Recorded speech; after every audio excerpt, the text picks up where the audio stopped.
Olá, meu nome é Raíssa de Carvalho Antólio, sou estudante do curso técnico de automação e esse é um trabalho para a matéria de automação industrial.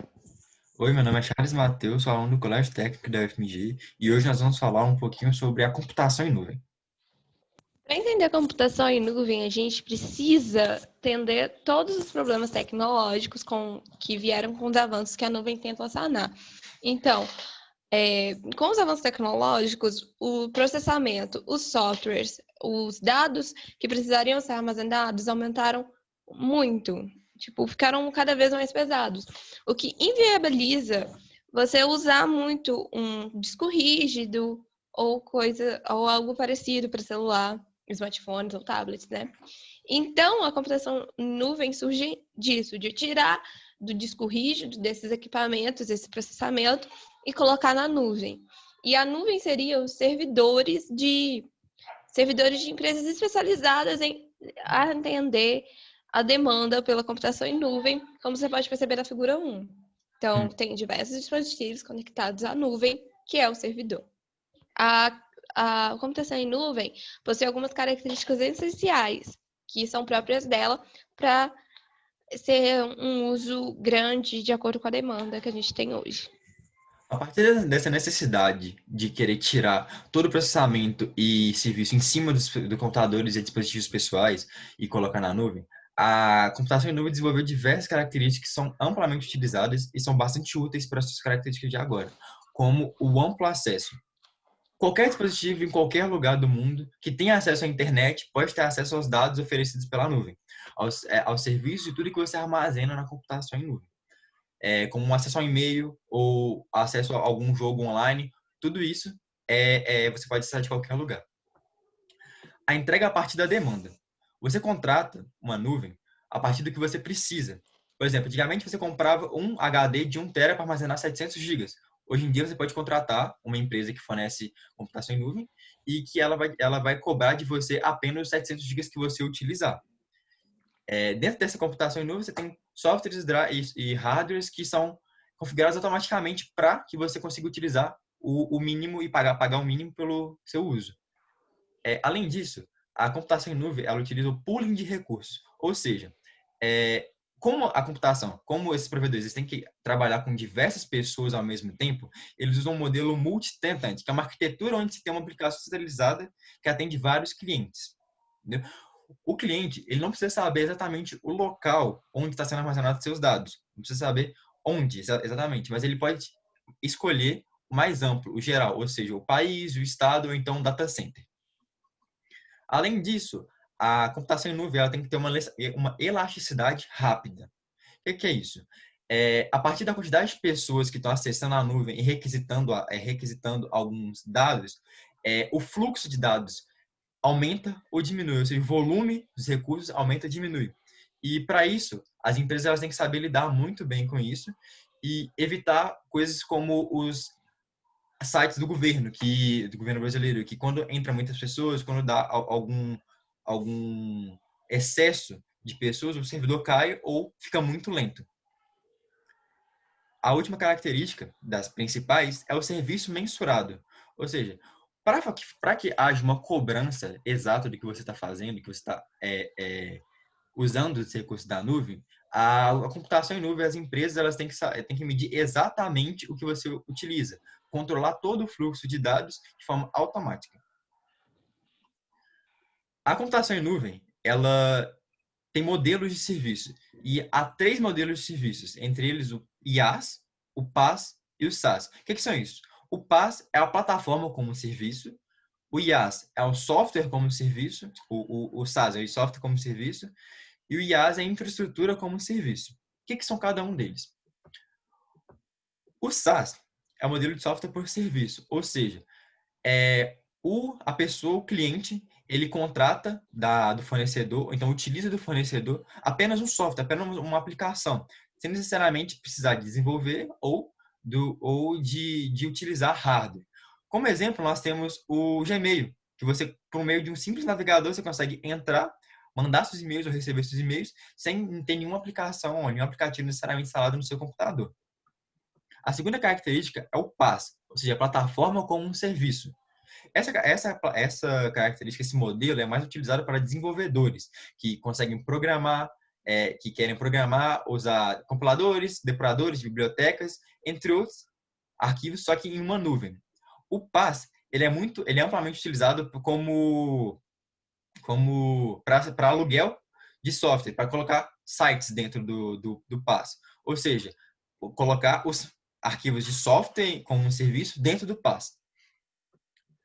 O IaaS, ou seja, a infraestrutura como um serviço, é um modelo de serviço em que as empresas entregam as coisas físicas necessárias, como um hardware ou os softwares necessários para que todas as outras camadas funcionem. Como armazenamento, HDs, servidores, essas coisas. Aqui a gente tem um modelozinho de como funciona. E agora a Raíssa vai falar um pouquinho sobre a implementação na nuvem. A implementação seria como a gente vai utilizar essa nuvem, como essa nuvem vai ser acessada, por quem pode ter acesso.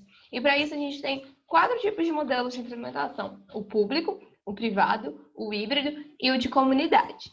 O privado seria aqueles em que a nuvem vai ser acessada especificamente por uma única instituição, por um único grupo, ou seja, vai ser personalizado para aquele grupo com senha e só pessoas autorizadas por um determinado grupo podem utilizar. Nesse tipo de implementação, a grande vantagem é que você consegue personalizar o serviço para aquele determinado grupo e consegue também ter uma maior elasticidade da rede, já que não vai ter muitos usuários, porque o grupo tem de ser bastante restrito. E os serviços que a gente tem oferecidos nessa nuvem privada pode ser tanto da própria organização, tipo a organização criou o serviço, o servidor e etc. Ou pode ser terceirizado. Ela compra de uma outra empresa o direito de usar especificamente esse serviço. Já no modelo de nuvem pública, qualquer pessoa pode ter acesso ao serviço, ao software, ao que está sendo ofertado. Para isso, ela só tem que saber o site e ter acesso à internet, ou fazer um cadastro bem rápido. Os custos são bem mais baixos, a complexidade é bem menor no geral, mas ela possui vantagens no sentido de você pode começar tendo pouco capital de investimento, ou seja, é ótimo para pequenos negócios que acabaram de começar. E nesse modelo, a nuvem transmite aos usuários a sensação de ser infinita, já que esses usuários que usam a nuvem pública no geral, que não pagam por um serviço, eles não têm necessidades apuradas, necessidades de alto processamento, alto armazenamento.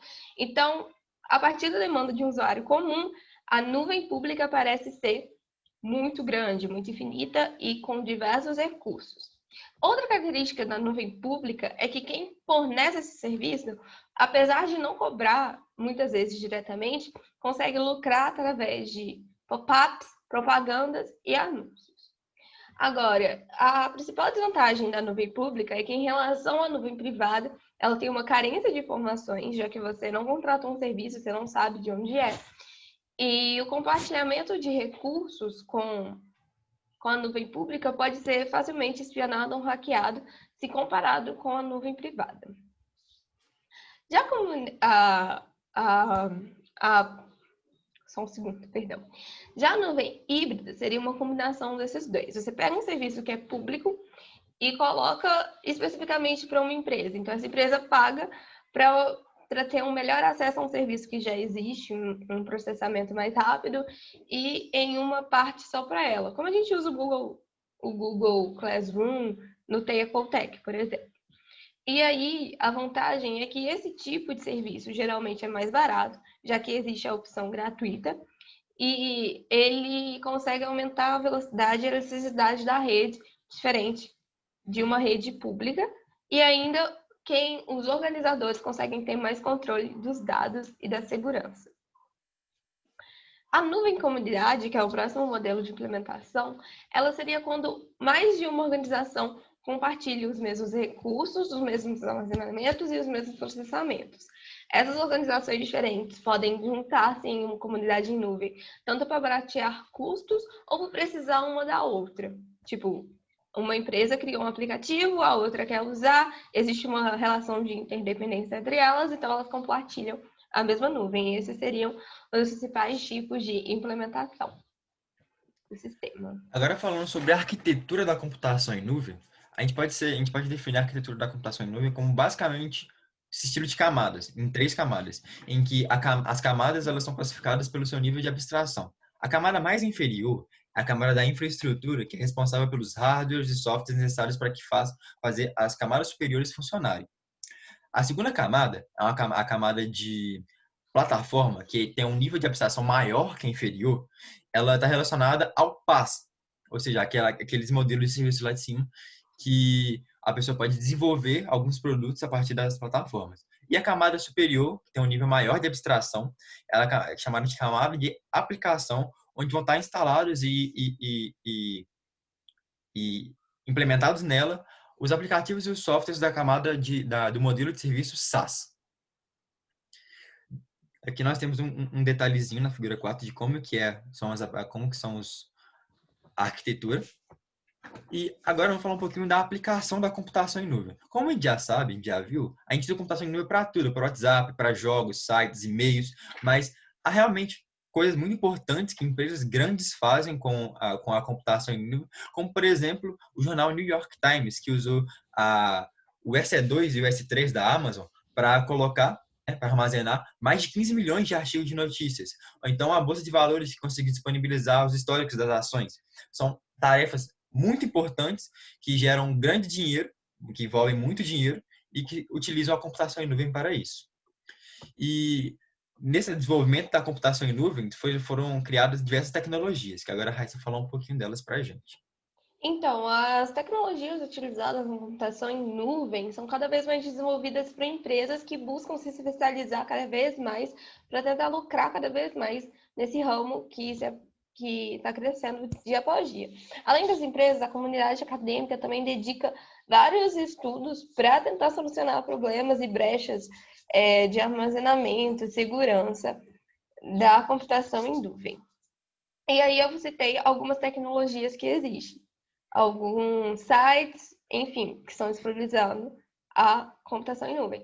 Tem o MapReduce e o Hadoop, que são implementações para grande fluxo de dados. A diferença entre eles é que o MapReduce é um modelo pago, não é um código aberto, e o Hadoop, que foi desenvolvido pela Google, é de código aberto. O MapReduce é desenvolvido na linguagem C++, apesar de ter interface Java e Python, e o Hadoop é um código livre desenvolvido em Java.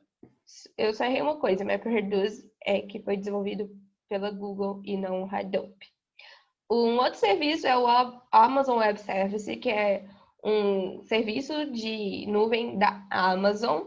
Ele ele é um conjunto de vários sistemas, como vai mostrar na figura. Então, a gente tem nele o EC2, o S3, um controle. Então, cada um desses sistemas tem uma função própria, como armazenamento, processamento, controle de fluxo.